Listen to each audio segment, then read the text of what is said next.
لو أنا جامعة خاصة أقدر أقضي امتيازي في القصر العيني؟ أيوه طبعًا، تقدر تقضيه في القصر العيني، تقضيه في مستشفيات عسكرية، جامعية، تعليمية، أنت مفتوح لك كل حاجة، تقدر تعمل اللي أنت عايزه، ولكن بقى في حاجة زيادة مختلفة مش موجودة، إنك تقدر تقضيه في مراكز خاصة. الموضوع لسه ما انتشرش، وأنا كنت من المحظوظين اللي قدر إنه يقضي امتيازه في مكان خاص، والتجربة كانت تحفة.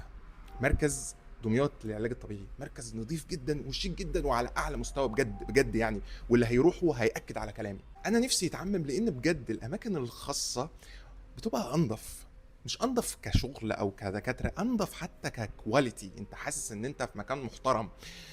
يكفي إن في تكييف يا جدع، والله بجد يعني دكتور المركز لسه حتى الآن بيذلني بموضوع التكييف ده، يقول لي أنتم كنتوا شغالين في التكييف، تخيل.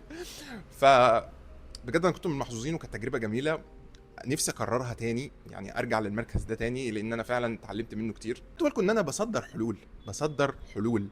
غيرنا هيصدر مشاكل، غيرنا هيكتب في الكومنتس دلوقتي ان المراكز الخاصه زفت وفيها وكانت اسوأ تجربه في حياتي، والقصر العيني سيء. تصدير مشاكل مش اكتر عشان يسودوا الصوره في وشك بس.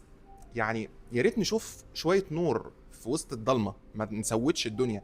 يعني كفايه سواد، احنا كفايه السواد اللي احنا عايشينه دلوقتي. فخد كلامي واوزن يا باشا، ان انا بحب اساعد الناس. انا شغلانتي اصلا دلوقتي ان انا ابسط الصعب واسهل على الناس واخلي الناس ينجحوا حرفيا في الجامعه.